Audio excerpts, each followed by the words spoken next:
Happy birthday.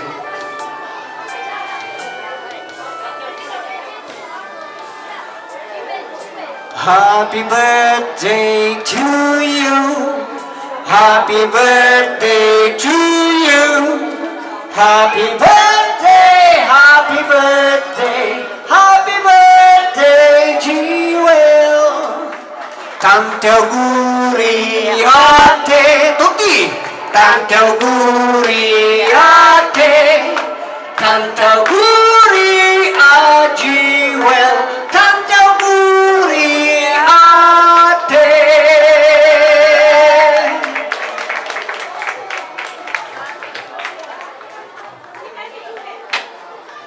Thank you!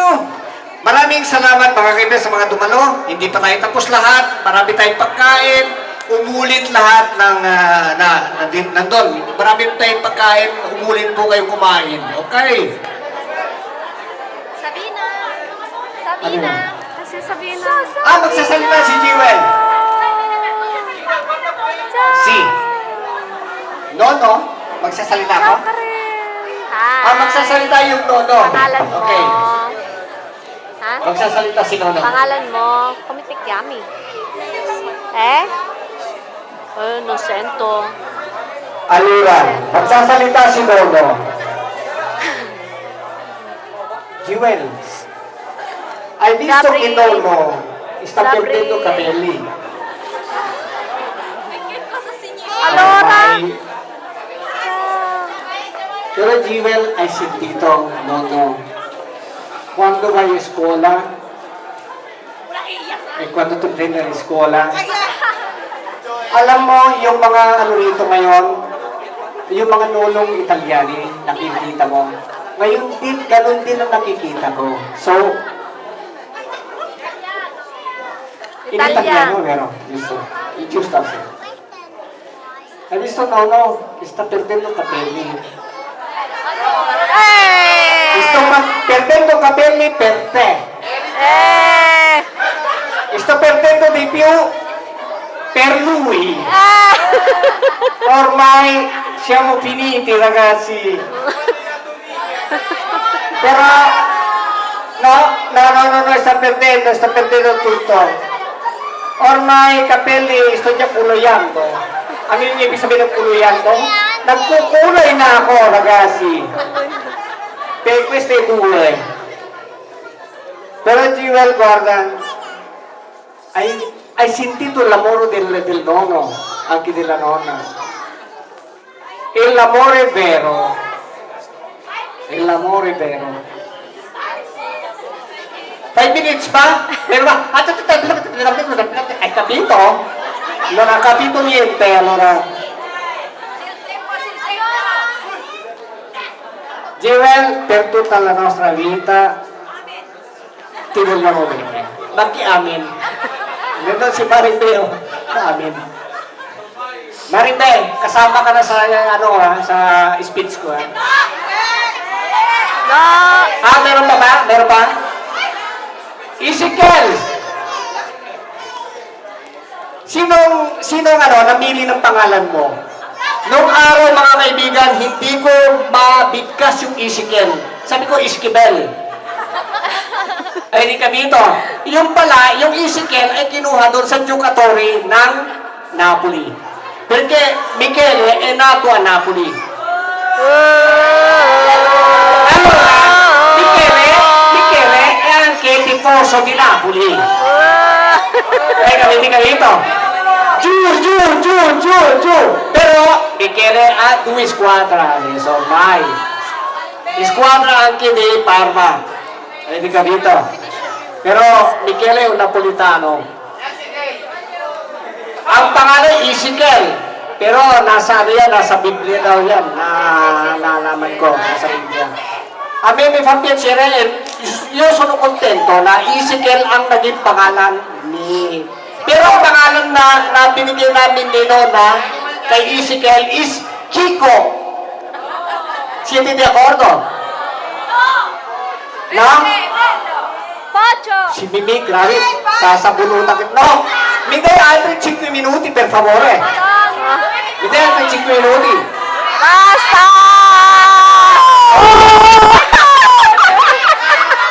È bello, vero? Pero, teka muna, yung mga silya nga, pwede bang i-ano natin ang konti rito para medyo umilit tayo lahat. Dahil mamaya sayawan pa ito eh. Ako basta. Basta! Sorella, kay Sita.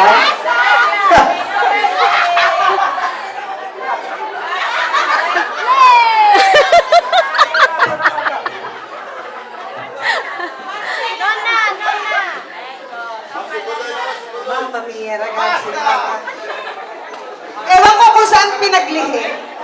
Pasensya na kayo. No, ma prima di tutto, da parte nostra e tutta la famiglia, we would like to thank to everybody na nakishare dito sa importanteng araw na to para sa baby namin.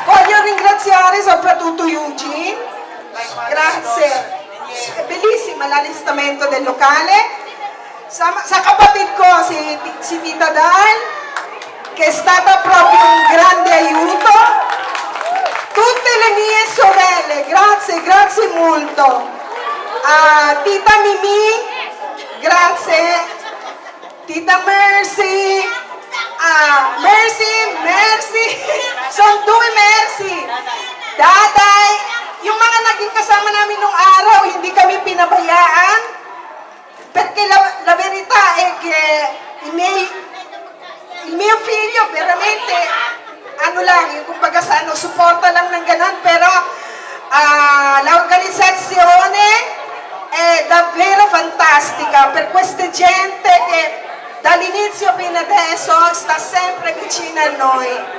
Grazie molto di tutto. Yung mga dating kaibigan natin, papiacere na nakita ko kayo ngayon.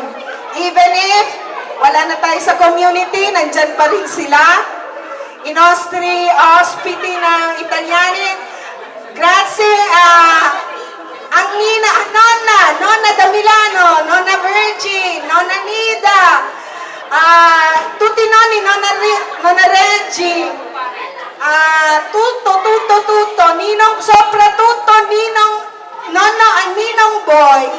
Kasi talaga actually, medyo kami kanina dahil abbiamo saputo che non c'è proprio il riso, no? Allora, era proprio il Ninong Boy che binili na halos lahat ang tinapay ng Eselunga. Grazie. E poi per Tito Mike, grazie sa sound system. Paring Bares per il projector. Nelson, tutto, yung mga, pasensya na kayo kung hindi ko mababanggit lahat dahil si Maring Baby, che è venuto fresca from Svizzera. Miles, vieni qua, Miles. Babot. E tutte le persone che sono venute oggi, grazie di tutto, veramente. Allora, l'unica cosa che posso dire alla mia piccola G, allora ricordalo sempre che ti vogliamo proprio bene, tu lo sai bene, vero amore? Allora, se 7 anni, poi dopo, piano piano crescerai e diventerai grande e spero che come atteggiamento da quando sei piccola con noi non cambierà mai, va bene?